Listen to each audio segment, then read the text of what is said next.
Covid pandemic के बारे में तो हम सब जानते हैं, लेकिन क्या आपको पता है कि एक नया पैंडेमिक हमारे दरवाजे पे दस्तक दे रहा है। एक्सपर्ट्स की माने तो हम इस वक्त पैंडेमिक में जी रहे हैं। जी हाँ, इस पैंडेमिक का नाम है वर्चुअल ऑटिज्म। तो क्या है ये वर्चुअल ऑटिज्म और हम लोगों को इससे क्या खतरा है, आइए इस बारे में डिटेल में जानते हैं। वर्चुअल ऑटिज्म कोई मेडिकल डायग्नोसिस यानी कि कोई बीमारी नहीं है। ये बेसिकली पेरेंटिंग शॉर्टकट या लापरवाही का नतीजा है। ये छोटे बच्चों के मेंटल ग्रोथ पे वर्चुअल इंटरेक्शन यानी कि स्क्रीन टाइम के नेगेटिव इम्पैक्ट को दर्शाता है, जिससे ऑटिज्म जैसे लक्षण दिखाई देते हैं। वर्चुअल ऑटिज्म सबसे ज़्यादा 1 से 4 वर्ष के बच्चों को प्रभावित करता है, जो उनके ब्रेन डेवलपमेंट के लिए बहुत ही ज़्यादा महत्वपूर्ण समय होता है।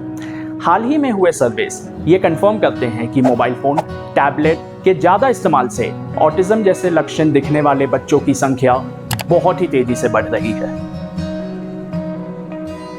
वर्चुअल ऑटिज्म को समझने के लिए आइए सबसे पहले बात करते हैं उन सिम्टम्स के बारे में जो अफेक्टेड बच्चों में अक्सर देखने को मिलता है।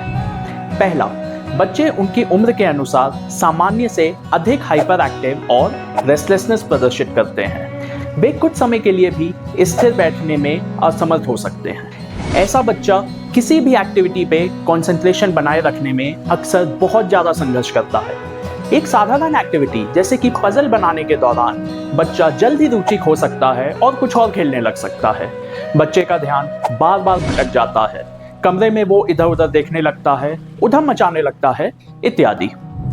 दूसरा, वर्चुअल दुनिया के बाहर सीमित इंटरैक्शन के कारण स्पीच और लैंग्वेज के विकास में कमी हो सकती है। बच्चे को बोलने में देरी हो सकती है या वे कंप्लीट सेंटेंस बनाने में कठिनाई महसूस कर सकते हैं। तीसरा, बच्चे रियल वर्ल्ड एक्टिविटीज से ज़्यादा वर्चुअल एक्टिविटीज में इंटरेस्ट दिखाते हैं। ये बच्चे अपने रूटीन में बदलाव को सहन करने में कठिनाई महसूस करते हैं और चिड़चिड़ापन दिखाते हैं। अगर माता पिता इन्हें टीवी बंद करके सोने जाने की तैयारी करने को कहें तो बच्चा चिड़चिड़ा हो जाता है, गुस्सा करने लगता है, रोने लगता है, यहाँ तक कि चिल्लाने लगता है। चौथा, बच्चे बिना किसी कारण के एक इमोशनल स्टेट से दूसरे इमोशनल स्टेट में चले जाते हैं।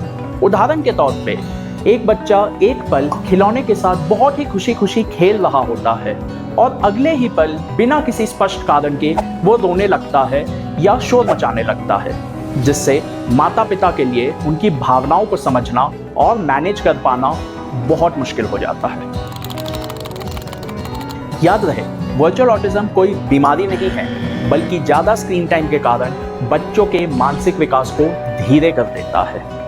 इसका ये मतलब बिल्कुल नहीं है कि आपका बच्चा नॉर्मल नहीं है, स्लो है, बाकी बच्चों जैसा नहीं है, वो ज़िंदगी में कुछ बन नहीं सकता या वो ज़िंदगी में कुछ कर नहीं पाएगा इत्यादि।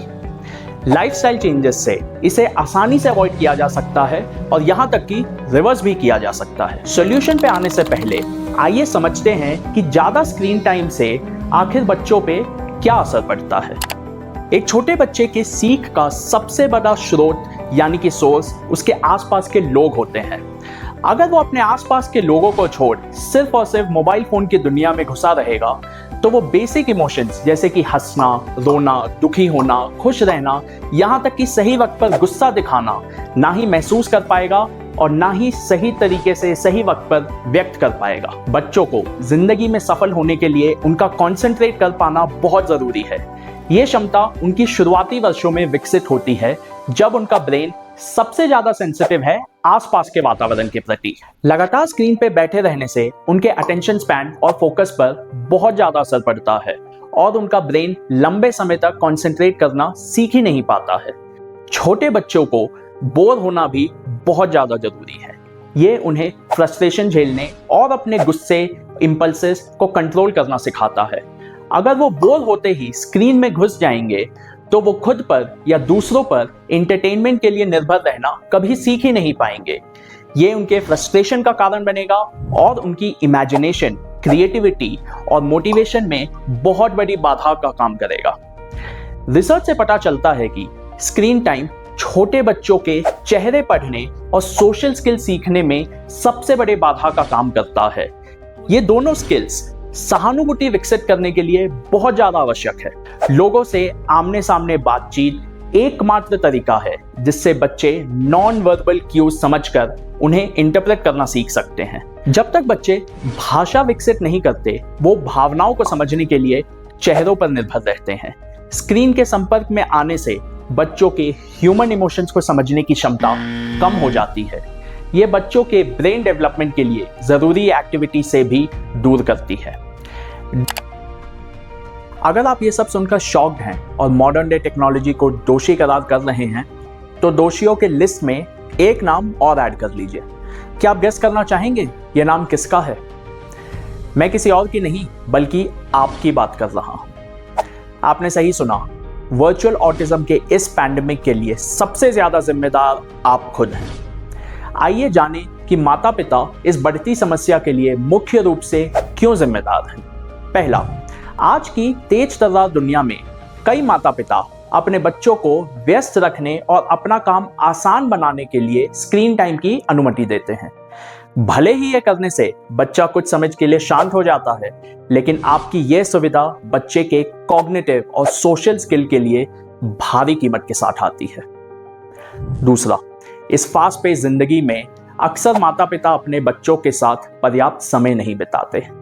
ताजी हवा और शारीरिक खेल को इंडोर स्क्रीन टाइम के लिए बलिदान किया जाता है।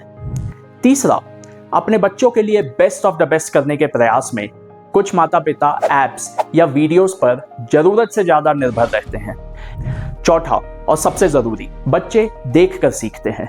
जब माता पिता खुद ही घंटों रील्स देखते हैं, तो बच्चों से वही काम नहीं करने की उम्मीद कैसे कर सकते हैं? वे भी वही वीडियो देखने की आदत विकसित करते हैं जो उनके लिए बहुत ज्यादा हानिकारक होता है। मैं एक बार फिर दोहरा देता हूं, वर्चुअल ऑटिज्म कोई बीमारी नहीं है जिसका इलाज ही नहीं हो सकता, बल्कि कुछ लाइफस्टाइल चेंजेस से इसे पूरी तरह रोका जा सकता है। आइए जानते हैं इससे रिलेटेड कुछ बेस्ट प्रैक्टिसेस के बारे में। यह बात सही है कि आज की दुनिया में पूरी तरह बिना स्क्रीन टाइम के रहना लगभग नामुमकिन है, लेकिन बच्चों पे इसके साइड इफेक्ट्स कितने खतरनाक हो सकते हैं ये तो हम सब अब तक समझ ही चुके होंगे। तो फिर इसका क्या सॉल्यूशन है? वर्ल्ड हेल्थ ऑर्गेनाइजेशन ने स्क्रीन टाइम पे क्लियर कट गाइडलाइंस जारी किया है। WHO के अनुसार 2 वर्ष से कम उम्र के बच्चों के लिए 0 स्क्रीन टाइम होना चाहिए। 2 से 4 वर्ष की उम्र के बच्चे के लिए 1 घंटे से कम स्क्रीन टाइम रिकमेंडेड है। सबसे ज्यादा जरूरी बात यह है कि स्क्रीन टाइम को एक अलग एक्टिविटी की तरह देखना जरूरी है, ना कि डिफॉल्ट एक्टिविटी की तरह। सुनिश्चित करें कि बच्चे ज्यादातर समय बाहर खेल कूद में व्यतीत करें। सिर्फ खेल कूद ही नहीं, बल्कि उन्हें पेड़ पौधों और ये अन्य बच्चों के साथ समय बिताने का मौका भी देना चाहिए। उन्हें ज्यादा से ज्यादा लोगों से मिलने और बात करने का मौका प्रदान करना चाहिए, क्योंकि इससे उनके पर्सनालिटी डेवलपमेंट, सोशल स्किल्स और सहानुभूति को विकसित करने में मदद मिलती है। बच्चों को स्क्रीन टाइम के बिना खुद से खेलने के लिए प्रोत्साहित करें। उन्हें ऐसे खिलौने और सामग्री लाकर दें जो उनके क्रिएटिविटी, इमेजिनेशन को बढ़ावा देता है, जिससे वो खुद को एंटरटेन करना सीख सकें। इसके साथ ही परिवार के साथ ऐसी एक्टिविटीज के लिए टाइम निकालना जिसमें स्क्रीन का इस्तेमाल ना हो, जैसे कि खेल खेलना, घूमने जाना। ये एक्टिविटीज पारिवारिक बंधनों को मजबूत करती है और स्क्रीन टाइम से दूर एक बहुत ही अच्छा एक्सपीरियंस प्रदान करती है। बच्चे सबसे ज्यादा अपने आसपास के लोगों से सीखते हैं, यानी कि आपसे सीखते हैं। तो अगर आप दिन भर फोन पे रहेंगे तो अपने बच्चों से ऐसा ना करने की उम्मीद करना सही नहीं है। इसीलिए अपने बच्चों के लिए रोल मॉडल बनना बहुत जरूरी है। अंग्रेजी में एक कहावत है, प्रैक्टिस व्हाट यू प्रीच, यानी कि आप जिस तरह का व्यवहार दूसरों से करने की उम्मीद करते हैं, वैसा ही व्यवहार खुद भी करें। उम्मीद करता हूं कि ये वीडियो इंफॉर्मेटिव रहा होगा।